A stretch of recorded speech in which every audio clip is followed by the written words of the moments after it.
not said in the Ray Rice investigation. Ray had given a story to John Harbaugh and I, and what we saw on the video was what Ray said. Ray didn't lie to me. He didn't lie to me. That was the GM of the Ravens, Ozzie Newsome, Hall of Famer, first black GM in the NFL. By all accounts, considered by many, and we've talked about it on the show, one of the great general managers, saying we heard about it, but we didn't see it. So today we asked the question, what is your take on what Ozzie Newsome is saying about Ray Rice, Stephen A.? Well, obviously that's egregious, but at the same time, the obligation that myself and Skip and you and others have to articulate ourselves cogently, clearly, appropriately, doesn't always fall on that onus doesn't always fall on other people. I think that if Ozzie Newsome was being approached today, I kind of think he would word it a little bit differently, because according to Biscotti, the owner, along with Dick Cass, the president, along with the league office, they all gave the impression that there was a bit of ambiguity from Ray Rice as it pertained to what transpired between him and his then fiance, now wife, Janae. And when they met with Ray Rice and his wife, and she said some of the things that she said, they were talking about there was a bit of ambiguity there compared to what the video showed. So when you look at Ozzie Newsome and he says something along the lines, he didn't lie to me. I haven't spoken to Ozzie Newsome about this. I haven't spoken to him at all. But one would surmise what he's trying to say. And I guess I'm just guessing here because, again, I haven't spoken to him. One would surmise that what he's alluding to is that the guy didn't, it's not like the guy came to me and said he didn't hit her, that he didn't do anything wrong or anything like that. But in terms of the specifics, I think it's clear that there was a bit of ambiguity involved on the part of Ray Rice, if that's what everybody is saying, because I sincerely doubt that Ray Rice was very, very open and forthcoming and vivid in terms of what transpired in that elevator based on the video that we saw. Here we go again. The slippery slope, tricky question. Yeah. Not sure. Again, we're talking about potentially when good people make bad decisions. By all accounts, I don't know Ozzie the way you know Ozzie, but I know a whole lot of people who are close with him and who've worked closely with him. Everybody swears by him. He was a great football player who, by the way, has been a great general manager. Now, let's sweep that aside. So, according to the story I read, Ozzie was very explicit about this. I knew exactly what transpired inside that elevator. I'm slightly paraphrasing, but that's what I got from the story. I didn't see it on camera, so maybe I'm slightly exaggerating that, but it came across that Ozzie is basically saying, because he loves Ray Rice, that team loves, we know that organization loved this young man. And Ozzie was so close with him that he's saying, Ray did not lie to me. He told me exactly what transpired. Now, I don't know about the gory details. Did he get into, I don't know. But that's what I'm saying. Did he get into spitting? Did he get into two shots with his strong hand, his left hand, because he's left-handed? Did he get into that? I don't know. Skip, interject. Allow me to interject for just one quick second. Did he sit there and say, I spit in her face? Did he sit there and say, man, I cocked back and I hit her with a left hook with a closed fist. I punched her in the face. Did he do that? I'm sorry to be that vivid on national television, but you're right. But I'm saying, but based on what I'm saying, that's what Ozzie's saying. He did not lie to me. Or did he say, I hit her? Now, that mind you, no matter what, it's bad enough because you should have hit her. Okay? And we get that. But when it's a difference between saying he didn't lie to me and he was explicit and very vivid with what transpired. Yeah. And what I saw in that video was completely in line with every word he said to me. I didn't hear that. I kind of did. You did? Now, again, but I would like to see it on camera. Maybe you can reach him later and try to get his more explicit version. I tried to call him twice. But I also remember this quote. Yep. I tell you what quote. See, everybody's looking at this Ozzie Newsome quote. He didn't lie to me. You know what quote I find most incriminating? But I applaud the owner for admitting and owning up to this. Baltimore Sun. Quote from Biscotti.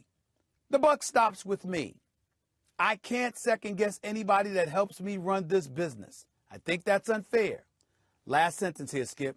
Yeah. We kind of heard what we wanted to hear and imagined what we wanted to imagine because we loved Ray.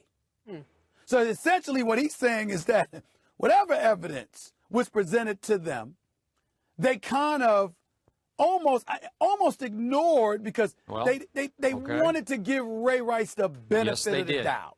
Yep. So to me, that's far more incriminating because you're admitting it, although you can be applauded for your honesty, you're admitting it. And on top of it all, you're the owner who's over Ozzie Newsome. And that's where it gets dicey. All right. Now, back to the point, which is, and we're not sure how explicit Ray was with Ozzie Newsome, but was he equally, however explicit, in the presence of the commissioner?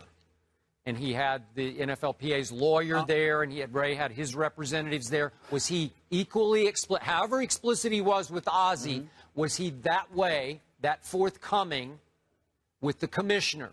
Because the commissioner said... Yeah, go ahead. The commissioner said, once he saw the video, that Ray Rice's testimony to him was a bit ambiguous. He did. He used that word. He did use that word. He did use that word. So he implied that Ray Rice was not completely forthcoming of what was seen on that video. Then he also said that he was leaning on the testimony of his wife, who was vehemently supportive of him, and that's a different debate for folks affiliated more with domestic violence than you or I. Yeah. That's more, they can talk about that. I ain't touching it. My point to you is that with all of that going on, what it comes down to is, to me, Skip, you're right. Do you believe that Ray Rice was vivid and explicit and forthcoming with Roger Goodell? Because then if you're Roger Goodell, why do you need the video? Thank you. See That's why I remain suspicious about how much Ray did. I think Ray was forthcoming with the commissioner. It's why I said yesterday, I'm suspicious that Roger Goodell is using the word ambiguous as an excuse for Roger Goodell. Yes. Because he effectively, and I know we use this to a fault, but he threw Ray under the bus. Like, and he was less than truthful. Time out. We're forgetting. Our Chris Mortensen is reporting he knew what was on the video 3 months ago. How Chris knew. He said it was explained to him from what was the on NFL a source sources, in the NFL told him that he knew what was on the video 3 months ago. So if Chris knew, they had to know. I'm sorry. But you also, there's no question that Roger Goodell dropped the ball, which is why he's in the line of fire right now. But when we talk about the man ultimately, or potentially rather, losing his job, the reason why is because he's being accused now of possibly lying about seeing the video. You can't be the paragon of virtue, the czar of discipline, using a heavy hand with players and owners and executives alike throughout these years. And then you're caught on record lying. Well, we're going to get to that in a minute because we're going to talk about what his responsibility is as the commissioner of the league. But finish your point here. Okay, so now we have to swing our sights back to the Baltimore Ravens. Yeah. If, in fact, early on in this process, as Ozzie Newsome says, Ray was completely honest with them, did not lie, then you have to ask another tough question about Ozzie. Was that self-incriminating to acknowledge that? There is no question that it was self-incriminating, Skip, but I think that Ozzie, to some degree, was taken off the hook. When your boss, who happens to be the owner cuts the checks, says, we all dropped the ball because he said, and it starts with me because I didn't want to believe anything about Ray. I wanted to give him the benefit of the doubt. The exact quote here is, we kind of heard what we wanted to hear and imagined what we wanted to imagine because we loved Ray. If the owner is on the record saying that, then it goes from there. Okay. Ozzie Newsome is the GM. Ozzie Newsome is not the president. All right. And he's not the owner. Okay, I'm with you, which is why Kerry raised the issue. Does the owner and or the general manager deserve some blame and some punishment here? Absolutely. As we begin to unravel all this? Yes, they've already acknowledged that they deserve blame.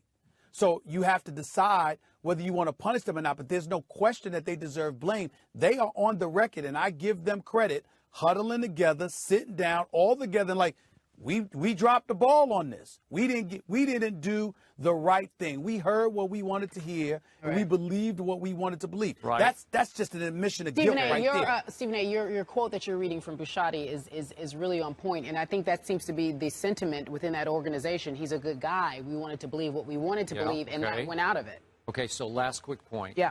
So if, in fact, we're going all the way back now to April, if Ray Rice was forthcoming with them, unfortunately in April, that's when you say, gee, Ray, we love you, but we can't keep you. But he because didn't. they didn't do that. Nope. But because it was so egregious, as you say. Hold on. If Ray came completely clean about what happened, it's one of those sorry Ray moments. We got to cut bait here. I totally agree. But because they didn't do that, Skip, now what are you saying? Do you think that the owner should have the team confiscated from him? Do you think we should have? Now, obviously, Donald Sterling was an entirely different issue with the NBA, but what should happen to Biscotti You mean now, be Skip? forced to sell is what you're saying. I mean, the league can't take his team from him. I'm like, what what are you saying? That's right. What are you saying? Do you have an answer for that? I don't know yet. Yeah. You know what? It's a great question, and I'm not sure. Simmer. Let's let that simmer. I do know. I do know. You dropped the ball. You get excoriated in the court of public opinion. It may affect your dollars. Find a way to make it affect your dollars in one way or another. And you move on from here. Not because they're innocent, Skip, but because we're all guilty. All right, Stephen A., We're let's all leave it right there. guilty. Coming up next, the National Organization for